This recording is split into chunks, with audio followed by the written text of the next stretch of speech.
Au livre des Nombres, des chapitres 20 à 25. Les Israélites, toute la communauté, arrivèrent le premier mois au désert de Sin. Le peuple s'établit à Kadès. C'est là que Myriam mourut et qu'elle fut enterrée. Il n'y avait pas d'eau pour la communauté. Alors ils s'ameutèrent contre Moïse et Aaron. Le peuple s'en prit à Moïse. « Que n'avons-nous péri, disait-il, comme nos frères ont péri devant le Seigneur? Pourquoi avez-vous conduit l'assemblée du Seigneur en ce désert pour que nous y mourions, nous et nos bêtes? Pourquoi nous avoir fait monter d'Égypte pour nous conduire en ce sinistre lieu? C'est un lieu impropre aux semailles, sans figuier ni vigne, ni grenadier, ni même d'eau à boire. » Quittant l'assemblée, Moïse et Aaron vinrent à l'entrée de la tente du rendez-vous. Ils tombèrent face contre terre, et la gloire du Seigneur leur apparut. Le Seigneur parla à Moïse et dit : « Prends le rameau et rassemble la communauté, toi et ton frère Aaron. Puis, sous leurs yeux, dis à ce rocher qu'il donne ses eaux. Tu feras jaillir pour eux de l'eau de ce rocher, et tu feras boire la communauté et son bétail. » Moïse prit le rameau de devant le Seigneur, comme il le lui avait commandé. Moïse et Aaron convoquèrent l'assemblée devant le rocher, puis il leur dit : « Écoutez donc, rebelles, ferons-nous jaillir pour vous de l'eau de ce rocher ? » Moïse leva la main et, avec le rameau, frappa le rocher par 2 fois. L'eau jaillit en abondance. La communauté et son bétail purent boire. Le Seigneur dit alors à Moïse et à Aaron : « Puisque vous ne m'avez pas cru capable de me sanctifier aux yeux des Israélites, vous ne ferez pas entrer cette assemblée dans le pays que je lui donne. Ce sont là les eaux de Mériba, où les Israélites s'en prirent au Seigneur, et où il manifesta par elles sa sainteté. » Moïse envoya de Kadès des messagers. « Au roi d'Édom, ainsi parle ton frère Israël. Tu sais, toi, quelle tribulation nous avons rencontrée. Nos pères sont descendus en Égypte, où nous sommes restés bien des jours. Mais les Égyptiens nous ont maltraités, ainsi que nos pères. Nous en avons appelé au Seigneur. Il a entendu notre voix, et il a envoyé l'ange qui nous a fait sortir d'Égypte. Nous voici maintenant à Kadès, ville qui est aux confins de ton territoire. Nous voulons, s'il t'agrée, traverser ton pays. Nous n'irons pas à travers les champs ni les vignes. Nous ne boirons pas l'eau des puits. Nous suivrons la route royale sans nous écarter à droite ou à gauche, jusqu'à ce que nous ayons traversé ton territoire. » Édom lui répondit : « Tu ne passeras pas chez moi, sinon je marcherai en armes à ta rencontre. » Les Israélites lui dirent : « Nous suivrons la grande route. Si nous buvons de ton eau, moi et mes troupeaux, j'en paierai le prix. Ce n'est pas une affaire que de me laisser passer à pied. » Édom répondit : « Tu ne passeras pas. » Et Édom marcha à sa rencontre en grand nombre et en grande force. Édom ayant ainsi refusé à Israël le passage sur son territoire, Israël s'en écarta. Ils partirent de Kadès, et les Israélites, toute la communauté, arrivèrent à Hor-la-Montagne. Le Seigneur parla à Moïse et à Aaron, à Hor-la-Montagne, sur la frontière du pays d'Édom. Il dit : « Qu'Aaron soit réuni aux siens, car il ne doit pas rentrer. Qu'Aaron soit réuni aux siens, car il ne doit pas entrer dans le pays que je donne aux Israélites, puisque vous avez été rebelles à ma voix, aux eaux de Mériba. Prends Aaron et Éléazar, son fils, et fais-les monter sur la montagne de Hor. Tu ôteras alors à Aaron ses vêtements, pour en revêtir Éléazar, son fils, et Aaron sera réuni aux siens. C'est là qu'il doit mourir. » Moïse fit ce que le Seigneur avait ordonné. sous les yeux de toute la communauté, ils montèrent sur la montagne de Hor. Moïse ôta à Aaron ses vêtements pour en revêtir Éléazar, son fils, et Aaron mourut là, au sommet de la montagne. Puis Moïse et Éléazar redescendirent de la montagne. Toute la communauté vit qu'Aaron avait expiré, et toute la maison d'Israël pleura Aaron pendant 30 jours. Chapitre 21. Le roi d'Arad, le Cananéen habitant au Négueb, apprit qu'Israël venait par la route d'Atarim. Il attaqua Israël et lui fit des prisonniers. Israël fit alors ce vœu au Seigneur. Si tu livres ce peuple en mon pouvoir, je vouerai ces villes à l'anathème. Le Seigneur écouta la voix d'Israël et livra les Cananéens en son pouvoir. Ils les vouèrent à l'anathème, eux et leurs villes. On donna à ce lieu le nom de Horma. Ils partirent de Hor-la-Montagne par la route de la mer de Suf, pour contourner le pays d'Édom. En chemin, le peuple perdit patience. Il parla contre Dieu et contre Moïse. « Pourquoi nous avez-vous fait monter d'Égypte pour mourir en ce désert? Car il n'y a ni pain ni eau. Nous sommes excédés de cette nourriture de famine. » Dieu envoya alors contre le peuple les serpents brûlants, dont la morsure fit périr beaucoup de monde en Israël. Le peuple vint dire à Moïse, « Nous avons péché en parlant contre le Seigneur et contre toi. Intercède auprès du Seigneur pour qu'il éloigne de nous ces serpents. » Moïse intercéda pour le peuple et le Seigneur lui répondit, « Façonne-toi un brûlant, que tu placeras sur un étendard.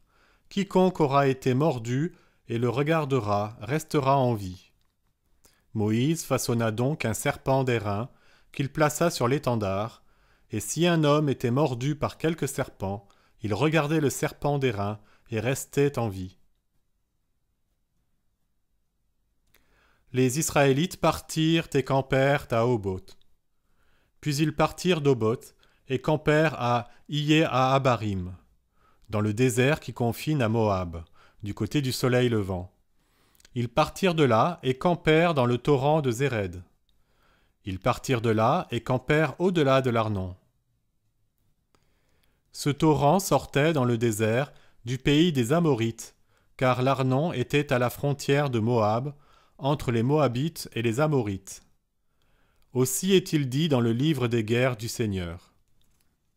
Vaeb, près de Supha, est le torrent d'Arnon, et la pente du ravin qui s'incline vers le site d'Ar et s'appuie à la frontière de Moab. Et de là, ils allèrent à Béer. C'est au sujet de ce puits que le Seigneur avait dit à Moïse, « Rassemble le peuple, et je leur donnerai de l'eau. » Alors Israël chanta ce cantique. Sur le puits, chantez-le, le puits qu'ont creusé des princes, qu'ont foré les chefs du peuple, avec le sceptre et leurs bâtons. Et du désert de Matana à Nahaliel, de Nahaliel à Bamoth, et de Bamoth à la vallée qui s'ouvre dans la campagne de Moab, vers les hauteurs du Pisga, qui fait face au désert et le domine. Israël envoya des messagers dire à Sihon, roi des Amorites, « Je voudrais traverser ton pays. Nous ne nous écarterons pas à travers les champs ni les vignes. Nous ne boirons pas l'eau des puits.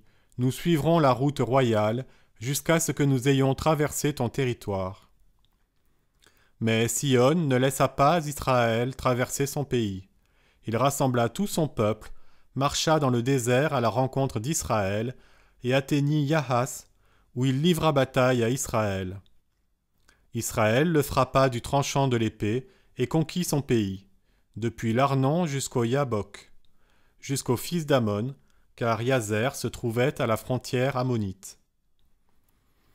Israël s'empara de toutes ces villes. Il occupa toutes les villes des Amorites, Heshbon et toutes ses dépendances. Heshbon était en effet la capitale de Sihon, roi des Amorites. C'est Sihon qui avait fait la guerre au premier roi de Moab et lui avait enlevé tout son pays, jusqu'à l'Arnon. C'est pourquoi les poètes disent « Venez à Heshbon, qu'elle soit rebâtie, qu'elle soit bien fondée, la ville de Sion. Un feu est sorti de Heshbon, une flamme de la cité de Sion. Elle a dévoré Ar-Moab, englouti les hauteurs de l'Arnon.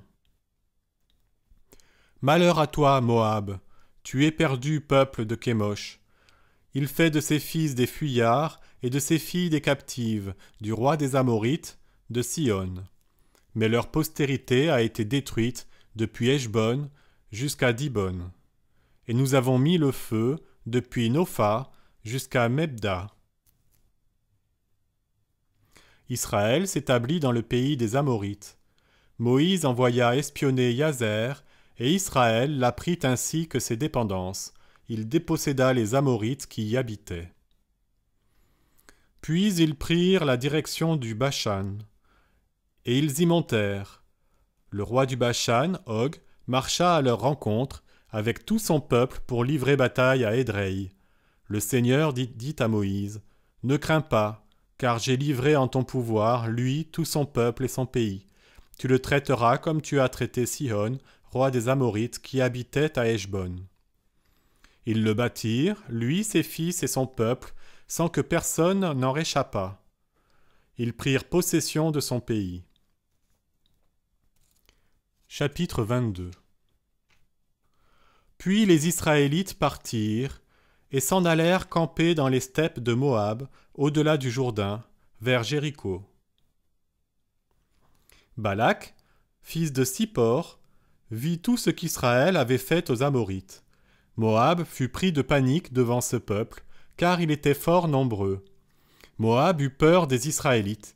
Il dit aux anciens de Madian, « Voilà cette multitude en train de tout brouter autour de nous, comme un bœuf broute l'herbe des champs. » Balak, fils de Sippor, était roi de Moab en ce temps-là. Il envoya des messagers mander Balaam, fils de Béor, à Pétor sur le fleuve, au pays des fils d'Amav. Il lui disait, « Voici que le peuple qui est sorti d'Égypte a couvert tout le pays. Il s'est établi en face de moi.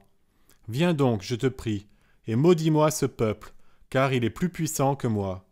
Ainsi pourrons-nous le battre et le chasser du pays. Car je le sais, celui que tu bénis est béni, celui que tu maudis est maudit. » Les anciens de Moab et les anciens de Madian partirent, le salaire de l'augure en main. Ils vinrent trouver Balaam et lui transmirent les paroles de Balak. Il leur dit, « Passez ici la nuit, et je vous répondrai selon ce que m'aura dit le Seigneur. » Les princes de Moab restèrent chez Balaam. Dieu vint à Balaam et lui dit, « Quels sont ces hommes qui sont chez toi ?» Balaam répondit à Dieu, « Balak, fils de Sippor, roi de Moab, m'a fait dire ceci. Voici que le peuple qui est sorti d'Égypte a couvert tout le pays. Viens donc, maudis-le-moi, ainsi pourrai-je le combattre et le chasser. » Dieu dit à Balaam, « Tu n'iras pas avec eux, tu ne maudiras pas ce peuple, car il est béni. » Au matin, Balaam se leva et dit aux princes envoyés par Balak, « Partez pour votre pays, car le Seigneur refuse de me laisser aller avec vous. » Les princes de Moab se levèrent, se rendirent auprès de Balak et lui dirent, « Balaam a refusé de venir avec nous. »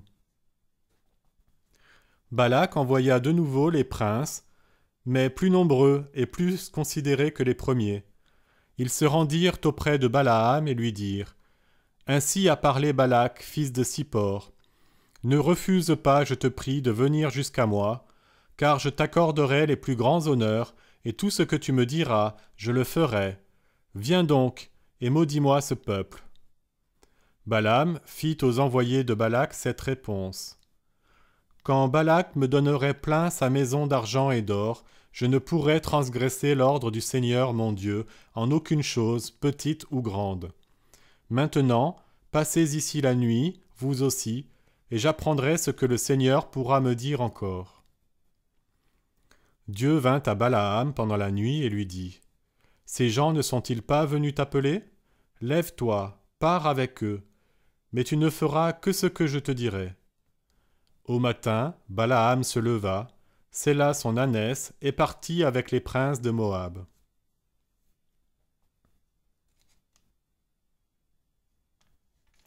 Son départ excita la colère de Dieu, et l'ange du Seigneur se posta sur la route pour lui barrer le passage. Lui montait son ânesse, ses 2 garçons l'accompagnaient. Or l'ânesse vit l'ange du Seigneur posté sur la route, son épée nue à la main. Elle s'écarta de la route à travers champs, mais Balaam battit l'ânesse pour le ramener sur la route. L'ange du Seigneur se tint alors dans un chemin creux, au milieu des vignes, avec un mur à droite et un mur à gauche. L'ânesse vit l'ange du Seigneur et rasa le mur, y frottant le pied de Balaam. Il la battit encore une fois. L'ange du Seigneur changea de place et se tint en un passage resserré, où il n'y avait pas d'espace pour passer ni à droite ni à gauche. Quand l'ânesse vit l'ange du Seigneur, elle se coucha sous Balaam. Balaam se mit en colère et battit l'ânesse à coups de bâton. Alors le Seigneur ouvrit la bouche de l'ânesse et elle dit à Balaam : « Que t'ai-je fait pour que tu m'aies battu ainsi par 3 fois ?» Balaam répondit à l'ânesse : « C'est que tu t'es moqué de moi. Si j'avais eu à la main une épée, je t'aurais déjà tué. » L'ânesse dit à Balaam : « Ne suis-je pas ton ânesse qui te sert de monture depuis toujours et jusqu'aujourd'hui ? Ai-je l'habitude d'agir ainsi envers toi ? » Il répondit non.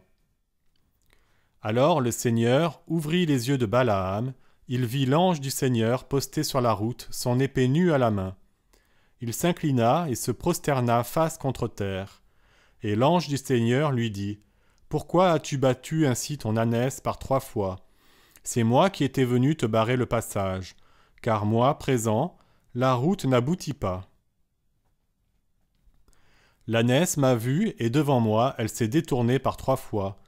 Bien t'en as pris qu'elle se soit détournée, car je t'aurais déjà tué. Elle, je l'aurais laissée en vie. » Balaam répondit à l'ange du Seigneur : « J'ai péché, c'est que j'ignorais que tu étais posté devant moi sur la route, et maintenant, si cela te déplaît, je m'en retourne. » L'ange du Seigneur répondit à Balaam : « Va avec ces hommes, seulement ne dis rien de plus que ce que je te ferai dire. » Balaam s'en alla avec les princes envoyés par Balak. Balak apprit donc que Balaam arrivait et partit à sa rencontre dans la direction de Har-Moab, sur la frontière de l'Arnon, à l'extrémité du territoire. Balak dit à Balaam : « Ne t'avais-je pas envoyé des messagers pour t'appeler ? Pourquoi n'es-tu pas venu vers moi ? Vraiment, n'étais-je pas en mesure de t'honorer ? » Balaam répondit à Balak : « Me voici arrivé près de toi. Pourrais-je maintenant dire quelque chose ? La parole que Dieu me mettra dans la bouche, je la dirai. » Balaam partit avec Balak. Ils parvinrent à Kiriath-Husoth. Balak immola du gros et du petit bétail, et il en présenta les morceaux à Balaam et aux princes qui l'accompagnaient. Puis, au matin, Balak prit Balaam et le fit monter à Bamoth-Baal, d'où il put voir l'extrémité du camp. Chapitre 23. Balaam dit à Balak : « Bâtis-moi ici 7 autels, et fournis-moi ici 7 taureaux et 7 béliers. » Balak fit comme avait dit Balaam et offrit en holocauste un taureau et un bélier sur chaque autel. Balaam dit alors à Balak : « Tiens-toi debout près de tes holocaustes tandis que j'irai. Peut-être le Seigneur fera-t-il que je le rencontre. Ce qu'il me fera voir, je te le révélerai. » Et il s'en alla sur une colline dénudée. Or Dieu vint à la rencontre de Balaam, qui lui dit : « J'ai disposé les 7 autels, et j'ai offert en holocauste un taureau et un bélier sur chaque autel. » Le Seigneur lui mit alors une parole dans la bouche et lui dit : « Retourne auprès de Balak, et c'est ainsi que tu parleras. » Balaam retourna donc auprès de lui. Il le trouva, toujours debout près de son holocauste, avec tous les princes de Moab. Il prononça son poème. Balak me fait venir d'Aram, le roi de Moab, des monts de Kédem. Viens, maudis-moi Jacob, viens, fulmine contre Israël. Comment maudirais-je quand Dieu ne maudit pas? Comment fulminerais-je quand Dieu ne fulmine pas? Oui, de la crête du rocher je le vois, du haut des collines je le regarde. Voici un peuple qui habite à part, il n'est pas rangé parmi les nations. Qui pourrait compter la poussière de Jacob? Qui pourrait dénombrer la nuée d'Israël? Puissais-je mourir de la mort des justes? Puisse ma fin être comme la leur? Balak dit à Balaam, « Que m'as-tu fait? Je t'avais pris pour maudire mes ennemis, et tu prononces sur eux des bénédictions. » Balaam reprit, « Ne dois-je pas prendre soin de dire ce que le Seigneur me met dans la bouche? » Balak lui dit, « Viens donc ailleurs avec moi. Ce peuple que tu vois d'ici, tu n'en vois qu'une extrémité, tu ne le vois pas tout entier. Maudis-le-moi de là-bas. » Il l'emmena au champ des guetteurs, vers le sommet du Pisga. Il y bâtit 7 autels et offrit en holocauste un taureau et un bélier sur chaque autel. Balaam dit à Balak, « Tiens-toi debout près de tes holocaustes, tandis que moi j'irai attendre. » Dieu vint à la rencontre de Balaam et lui mit une parole dans la bouche et lui dit, « Retourne auprès de Balak, et c'est ainsi que tu parleras. » Il retourna donc auprès de Balak.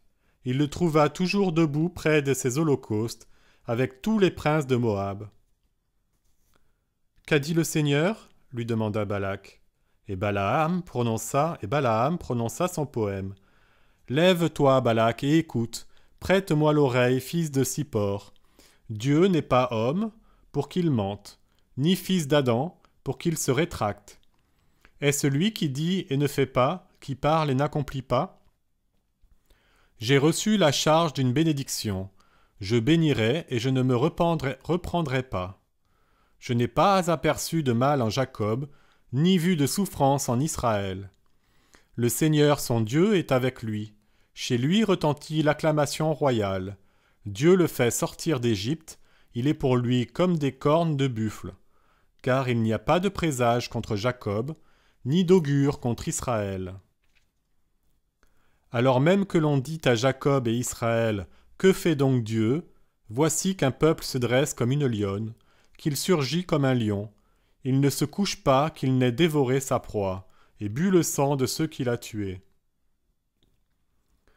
Balak dit à Balaam, « Ne le maudis pas, soit, du moins, ne le bénis pas. » Balaam répondit à Balak, « Ne t'avais-je pas dit, tout ce que le Seigneur dira, je le ferai. » Balak dit à Balaam, « Viens donc que je t'emmène ailleurs, et là peut-être Dieu trouvera bon de le maudire. » Balak emmena Balaam au sommet du Péor qui domine le désert.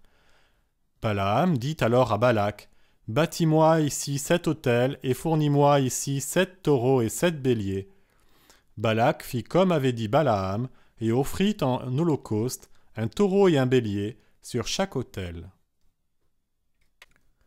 Chapitre 24. Balaam vit alors que le Seigneur trouvait bon de bénir Israël. Il n'alla pas comme les autres fois à la recherche de présages, mais il se tourna face au désert. Levant les yeux, Balaam vit Israël établi par tribus. L'Esprit de Dieu vint sur lui et il prononça son poème. Il dit « Oracle de Balaam, fils de Béor, oracle de l'homme au regard pénétrant, oracle de celui qui écoute les paroles de Dieu. Il voit ce que Shaddai fait voir, il obtient la réponse divine et ses yeux s'ouvrent. Que tes tentes sont belles, Jacob, et tes demeures, Israël. Comme des vallées qui s'étendent, comme des jardins au bord d'un fleuve, comme des aloès que le Seigneur a plantés, comme des cèdres auprès des eaux.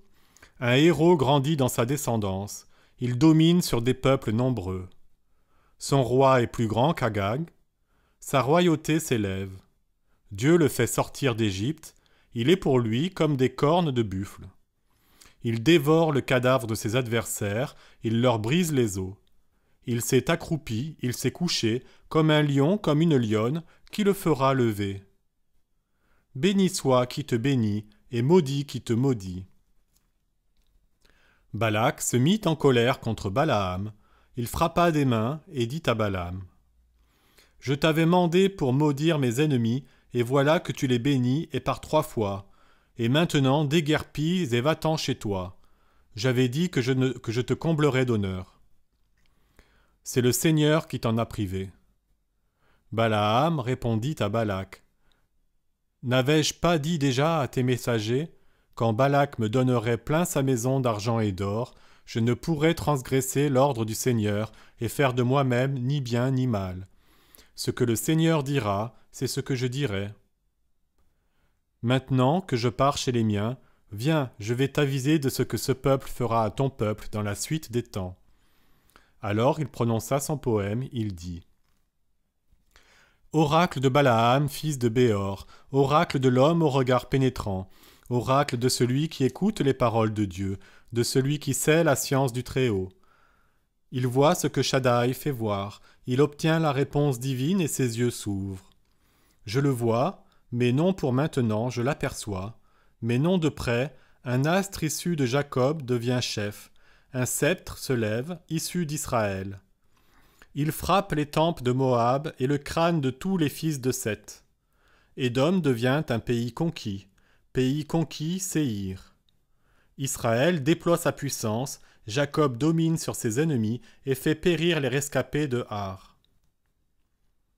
Balaam vit Amalek, il prononça son poème, il dit : « Amalek, prémisse des nations, mais sa postérité périra pour toujours. » Puis il vit les Kénites, il prononça son poème, il dit : « Ta demeure fut stable, Caïn, et ton nid juché sur le rocher. Mais le nid appartient à Béor. Jusque à quand seras-tu captif d'Assur ? » Puis il prononça son poème, il dit : « Des peuples de la mer se rassemblent au nord, des vaisseaux du côté de Kittim. Ils oppriment Assur, ils oppriment Héber. Lui aussi périra pour toujours. » Puis Balaam se leva, partit et retourna chez lui. Balak lui aussi passa son chemin. Chapitre 25. Israël s'établit à Chittim. Le peuple se livra à la prostitution avec les filles de Moab. Elles l'invitèrent au sacrifice de leur Dieu. Le peuple mangea et se prosterna devant leur Dieu. Israël s'étant ainsi commise avec le Baal de Péor, la colère du Seigneur s'enflamma contre lui. Le Seigneur dit à Moïse : « Prends tous les chefs du peuple, empale-les à la face du soleil pour le Seigneur. Alors l'ardente colère du Seigneur se détournera d'Israël. » Moïse dit aux juges d'Israël : « Que chacun mette à mort ceux de ces hommes qui se sont commis avec le Baal de Péor. » Survint un homme des Israélites, amenant auprès de ses frères cette Madianite, sous les yeux même de Moïse et de toute la communauté des Israélites, pleurant à l'entrée de la tente du rendez-vous. À cette vue, Pinas, fils d'Éléazar, fils d'Aaron, le prêtre, se leva du milieu de la communauté, saisit une lance, suivit l'Israélite dans l'alcôve, et là, il les transperça tous les deux, l'Israélite et la femme, en plein ventre. Le fléau qui frappait les Israélites fut arrêté. 24 000 d'entre eux en étaient morts. Le Seigneur parla à Moïse et dit : « Pinas, fils d'Éléazar, fils d'Aaron le prêtre, a détourné mon courroux des Israélites, parce qu'il a été, parmi eux, possédé de la même jalousie que moi. C'est pourquoi je n'ai pas, dans ma jalousie, achevé les Israélites.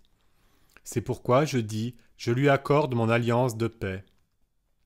Il y aura pour lui et pour sa descendance après lui une alliance qui lui assurera le sacerdoce à perpétuité, en récompense de sa jalousie pour son Dieu.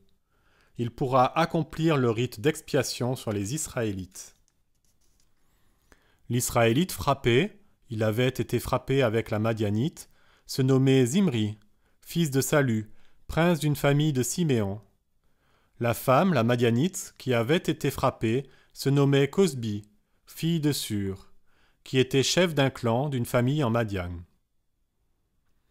Le Seigneur parla à Moïse et dit, « Pressez les Madianites et frappez-les, car ce sont eux qui vous ont pressés par leurs artifices contre vous dans l'affaire de Péor et dans l'affaire de Cosbi, leur sœur.